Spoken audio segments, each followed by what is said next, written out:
आज आपण महा-टी-ई-टी, पोलीस भरती, तलाठी भरती तसेच इतरही वर्ग 3च्या ज्या भरती आहेत त्याच्यासाठी वन लायनरमध्ये आपण महाराष्ट्राच्या भूगोलावर आधारित 100 प्रश्न पाहणार आहोत. तर चला मग आपण सुरुवात करूया. प्रश्न पहिला, महाराष्ट्राची उत्तर दक्षिण लांबी अंदाजे किती आहे? याचे उत्तर आहे 700 किलोमीटर. प्रश्न दुसरा, महाराष्ट्राची पूर्व पश्चिम लांबी अंदाजे किती आहे? याचं उत्तर आहे 800 किलोमीटर. प्रश्न तिसरा, महाराष्ट्राच्या उत्तरेस कोणती पर्वतरांग आहे? याचं उत्तर आहे सातपुडा पर्वतरांग.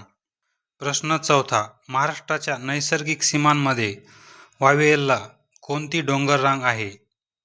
याचं योग्य उत्तर आहे सातमाळा अजिंठा डोंगररांग. प्रश्न पाचवा, कळसुबाई शिखर कोणत्या जिल्ह्यात आहे? ते आहे अहिल्यानगर या जिल्ह्यामध्ये.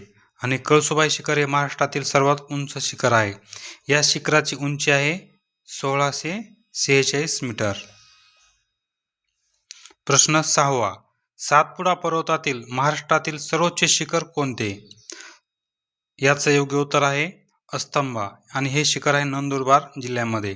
सातपुडा पर्वताचा जर पूर्ण विचार केला त्याच्यामध्ये जे सर्वात उंच शिखर आहे ते आहे धूपगड आणि हे आहे मध्य प्रदेशमध्ये.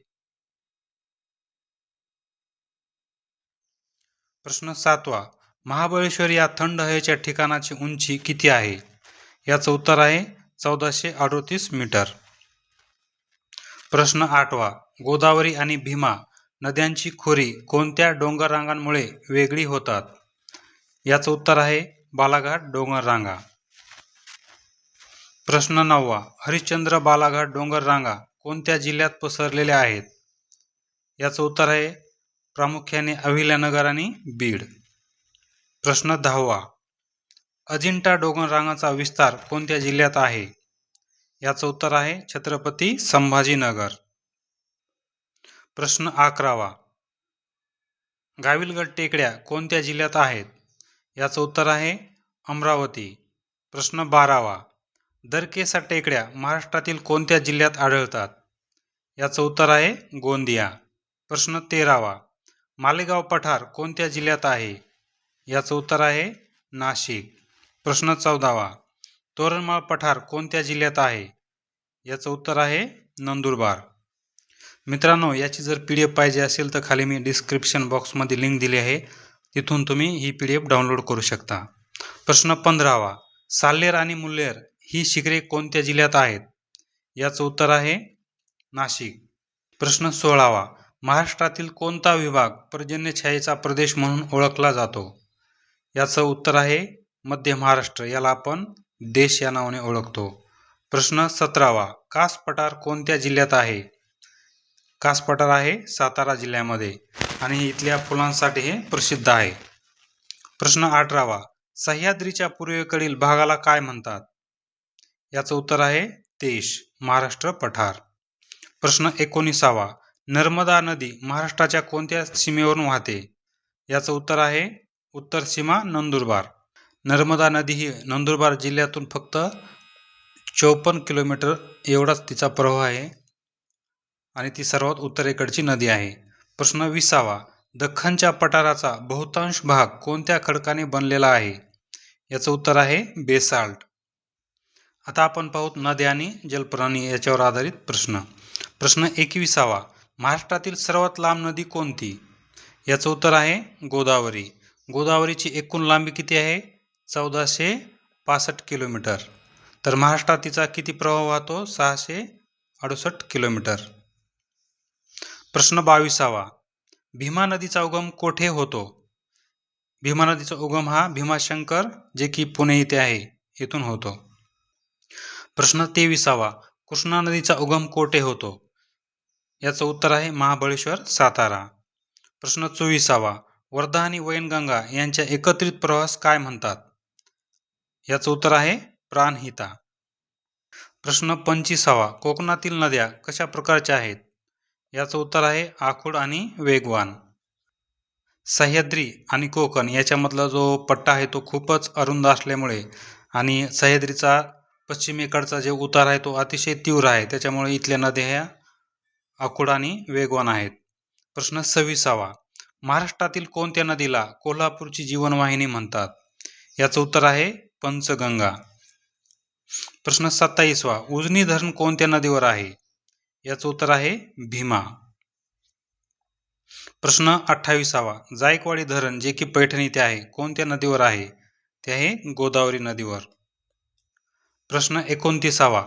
कोयना धरणाच्या जलाशयाला काय नाव आहे? याचं उत्तर आहे शिवसागर. कोयना धरणाचा जो जलाशय तयार झाला आहे त्याला शिवसागर असे नाव दिलेले आहे. प्रश्न 30वा.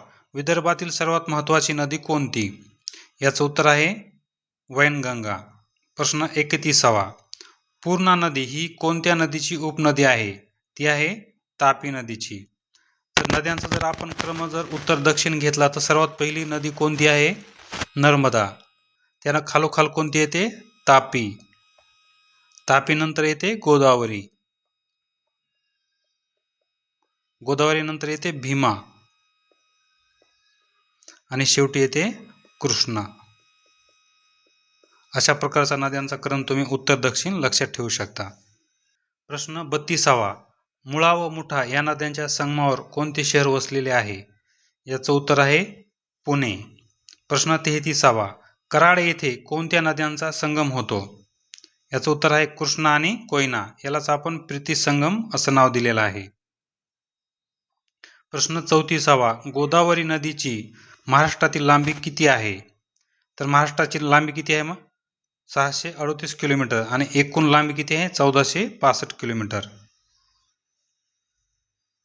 प्रश्न 35वा. भाटकर धरण कोणत्या नदीवर आहे? याचं उत्तर आहे येळवंडी. प्रश्न 36वा. वैतरणा ही कोणत्या विभागातील महत्त्वाची नदी आहे? याचं उत्तर आहे उत्तर कोकण. प्रश्न 37वा. पाताळगंगा नदी कोणत्या जिल्ह्यातून वाहते? याचं उत्तर आहे रायगड. पाताळगंगा नदी ही रायगड जिल्ह्यातून वाहते. प्रश्न 38वा. गंगापूर हे मातीचे धरण कोणत्या नदीवर आहे? हे आहे गोदावरी नाशिक. गंगापूर हे मातीचे धरण सर्वात प्राचीन धरण मानले जाते. प्रश्न 39वा. पेंच जलविद्युत प्रकल्प कोणत्या जिल्ह्यात आहे? याचं उत्तर आहे नागपूर. प्रश्न 40वा. इंद्रावती नदी महाराष्ट्राच्या कोणत्या जिल्ह्याच्या सीमेवरून वाहते? याचं उत्तर आहे गडचिरोली. इंद्रावती ही जो आपला पूर्व भाग आहे महाराष्ट्राचा त्याच्या टोकावरून वाहते. आता आपण हवामान आणि मृदा यावर आधारित आपण काही प्रश्न पाहणार आहोत. प्रश्न 41वा. महाराष्ट्रात कोणत्या प्रकारचा पाऊस पडतो? याचं उत्तर आहे मान्सून. त्यालाच आपण प्रतिरोध प्रकारचा पाऊस पण म्हणतो. प्रश्न 42वा. महाराष्ट्रात सर्वाधिक पाऊस कोणत्या महिन्यात पडतो? तो पडतो जुलै महिन्यामध्ये. प्रश्न 43वा. रेगूर मृदा कोणत्या पिकासाठी अत्यंत उपयुक्त असते? ती असते कापूस या पिकासाठी. प्रश्न 44वा. जांभी मृदा प्रामुख्याने कोणत्या जिल्ह्यात आढळते? याचं उत्तर आहे रत्नागिरी आणि सिंधुदुर्ग जिल्ह्यामध्ये. आणि जांभी मृदेमध्ये प्रामुख्याने हापूस आंब्याचं आणि काजूचं पीक घेतले जाते. प्रश्न 45वा. महाराष्ट्रात कोणत्या वाऱ्यांपासून पाऊस मिळतो? ते वारे आहेत नैऋत्य मोसमी वारे. प्रश्न 46वा. विदर्भातील हवामान कशा प्रकारचे आहे? याचं उत्तर आहे विषम, म्हणजेच उन्हाळ्यात खूप उष्ण आणि हिवाळ्यात खूप गार. प्रश्न 47वा. कोकण किनारपट्टीवर कोणत्या प्रकारचे हवामान असते? याचं उत्तर आहे सम आणि दमट. प्रश्न 48वा. पठारावरील काळ्या मृदेला काय म्हणतात? याचं उत्तर आहे रेगूर किंवा ब्लॅक कॉटन सॉइल म्हणतात. ह्याच्यामध्ये कापसाचं पीक हे चांगल्या प्रकारचं येतं. प्रश्न 49वा. नद्यांच्या खोऱ्यात कोणत्या प्रकारची मृदा आढळते? याचं उत्तर आहे गाळाची मृदा. प्रश्न 50वा. तापमानाची कक्षा सर्वात कमी कोणत्या भागात असते? ती असते कोकण किनारपट्टीवर. आता आपण खनिज संपत्ती आणि उद्योग याच्यावर आधारित काही प्रश्न पाहणार आहोत. प्रश्न 51वा. महाराष्ट्रात दगडी कोळशाचे साठे प्रामुख्याने कोठे आढळतात? याचं उत्तर आहे विदर्भ. विदर्भामध्ये कोणते जिल्हे? चंद्रपूर, यवतमाळ आणि नागपूर. प्रश्न 52वा. लोह खनिजाचे साठे सर्वाधिक कोणत्या जिल्ह्यात आहेत? याचं उत्तर आहे गडचिरोली आणि चंद्रपूर. प्रश्न 53वा. बॉक्साईटचा उपयोग प्रामुख्याने कशासाठी केला जातो? याचं उत्तर आहे ॲल्युमिनियम उत्पादनासाठी. प्रश्न 54वा. मॅंगनीजचे साठे कोणत्या जिल्ह्यात आढळतात? याचं उत्तर आहे नागपूर आणि भंडारा. प्रश्न 55. बॉम्बे हा तेल क्षेत्र कशासाठी प्रसिद्ध आहे? खनिज तेल आणि नैसर्गिक वायूसाठी प्रसिद्ध आहे. याच्यावर आधारित सतत प्रश्न येत राहतो. याची एक वेळेस मुंबईवरून म्हणजे जमिनीपासून बॉम्बे आहे किती दूर आहे हे पण एकदा आलेलं होतं. प्रश्न 56. महाराष्ट्रातील पहिली कापड गिरणी कोठे सुरू झाली? ती झाली मुंबईमध्ये आणि 1854 मध्ये. याचे जो मालक होता तो कावळजी दावर यांनी ही कापड गिरणी सुरू केली होती. हा प्रश्न MPSC ला एक वेळेस येऊन गेलेला आहे. प्रश्न 57. भारताचे गेटवे ऑफ इंडिया कोठे आहे? ते आहे मुंबई येथे. प्रश्न 58. आशियातील सर्वात मोठा सहकारी साखर कारखाना कोठे आहे? ते आहे प्रवरानगर, लोणी, अहिल्यानगर येथे. प्रश्न 59. औष्णिक विद्युत केंद्रासाठी प्रसिद्ध असलेले कोराडी कोठे आहे? कोराडी औष्णिक विद्युत केंद्र कोठे आहे? नागपूर येथे. प्रश्न 60. तारापूर हा अणुशक्ती प्रकल्प कोणत्या जिल्ह्यात आहे? याचं उत्तर आहे पालघर. आता आपण वन्यजीव आणि पर्यटन यावर आधारित आपण काही प्रश्न पाहूयात. प्रश्न 61. ताडोबा अंधारी व्याघ्र प्रकल्प कोणत्या जिल्ह्यात आहे? तो आहे चंद्रपूर जिल्ह्यामध्ये. प्रश्न 62. नवेगाव राष्ट्रीय उद्यान कोठे आहे? ते आहे गोंदिया जिल्ह्यामध्ये. प्रश्न 63. मेळघाट व्याघ्र प्रकल्प कोणत्या पर्वतरांगेत आहे? याचं उत्तर आहे सातपुडा, अमरावती जिल्ह्यामध्ये येते. प्रश्न 64. सांगली जिल्ह्यातील सागरेश्वर अभयारण्य कशासाठी प्रसिद्ध आहे? याचं उत्तर आहे हरिण आणि काळवीटसाठी. प्रश्न 65. माडोक पक्षी अभयारण्य कोणत्या जिल्ह्यात आहे? याचं उत्तर आहे सोलापूर आणि अहिल्यानगर. प्रश्न 66. रेडी घाटी म्हणजेच राधानगरी अभयारण्य कशासाठी प्रसिद्ध आहे? हे आहे गवाया प्राण्यासाठी. त्याला आपण इंग्लिशमध्ये इंडियन बायसन असं पण म्हणतो. प्रश्न 67. लोणार सरोवर कोणत्या जिल्ह्यात आहे? ते आहे बुलढाणा जिल्ह्यामध्ये. पुढचा प्रश्न. लोणार सरोवर कशामुळे निर्माण झाले आहे? ते झाले आहे उल्कापातामुळे निर्माण झालेले सरोवर आहे. प्रश्न 69. अजिंठा व वेरूळची लेणी कोणत्या जिल्ह्यात आहेत? याचं उत्तर आहे छत्रपती संभाजीनगर. हा प्रश्न मागच्या TETला आलेला आहे. प्रश्न 70. रायगड किल्ल्याचे जुने नाव काय होते? त्याचं उत्तर आहे रायरी. रायगड जिल्ह्याचे जुने नाव हे रायरी होते. प्रश्न 71. शिखर शिंगणापूर हे ठिकाण कोणत्या जिल्ह्यात आहे? ते आहे सातारा या जिल्ह्यामध्ये. प्रश्न 72. चिखलदरा हे थंड हवेचे ठिकाण कोणत्या जिल्ह्यात आहे? ते आहे अमरावती जिल्ह्यामध्ये. प्रश्न 73. माथेरान हे थंड हवेचे ठिकाण कोणत्या जिल्ह्यात आहे? ते आहे रायगड जिल्ह्यामध्ये. प्रश्न 74. महाराष्ट्रातील अष्टविनायकपैकी सर्वाधिक 5 गणपती कोणत्या जिल्ह्यात आहेत? ते आहेत पुणे जिल्ह्यामध्ये. प्रश्न 75.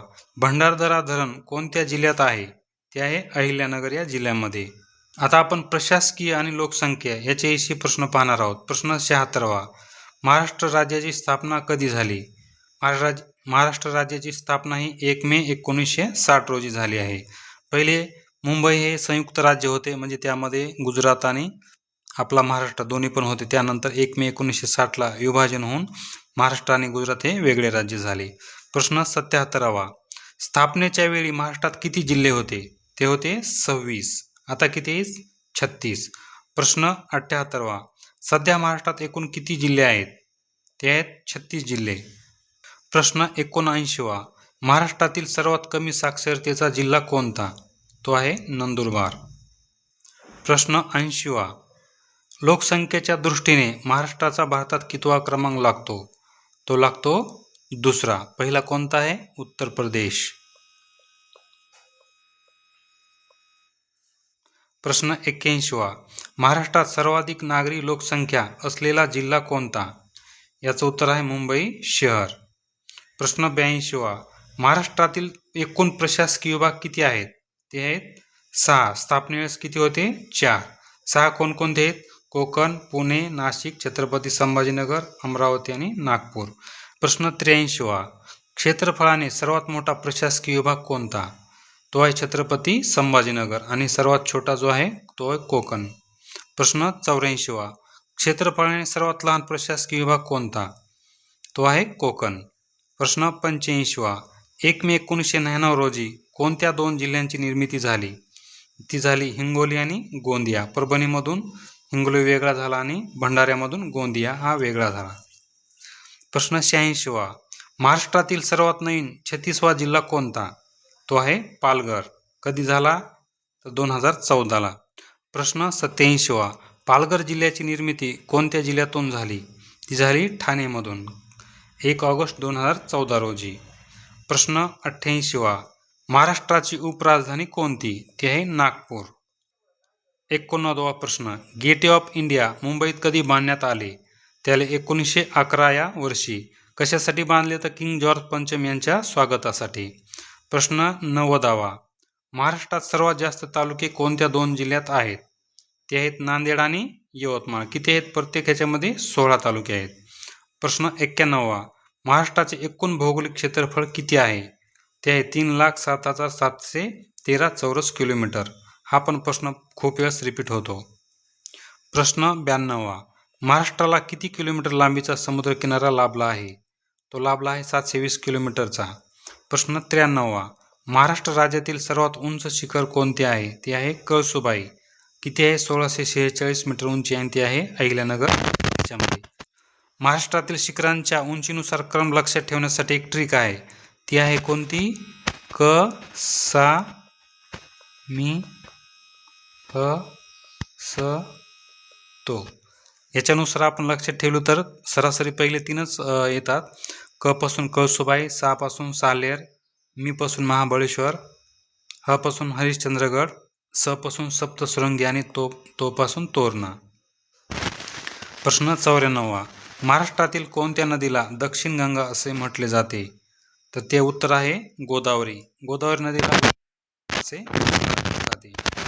त्यानंतर दक्षिणेतील गंगा 2-3 नावाने ओळखल्या जाते. प्रश्न 95वा. सह्याद्री पर्वताला दुसऱ्या कोणत्या नावाने ओळखले जाते? ते आहे पश्चिम घाट. प्रश्न 96वा. क्षेत्रफळाच्या दृष्टीने महाराष्ट्रातील सर्वात मोठा जिल्हा कोणता आहे? तो आहे अहिल्यानगर. प्रश्न 97वा. महाराष्ट्रातील कोणत्या जिल्ह्याला संत्र्याचा जिल्हा म्हणून ओळखले जाते? याचं उत्तर आहे नागपूर. प्रश्न 98वा. भामरागड डोंगर महाराष्ट्रातील कोणत्या जिल्ह्यात स्थित आहे? ते आहे गडचिरोली. प्रश्न 99वा. महाराष्ट्रातील सर्वाधिक पाऊस पडणारे ठिकाण कोणते?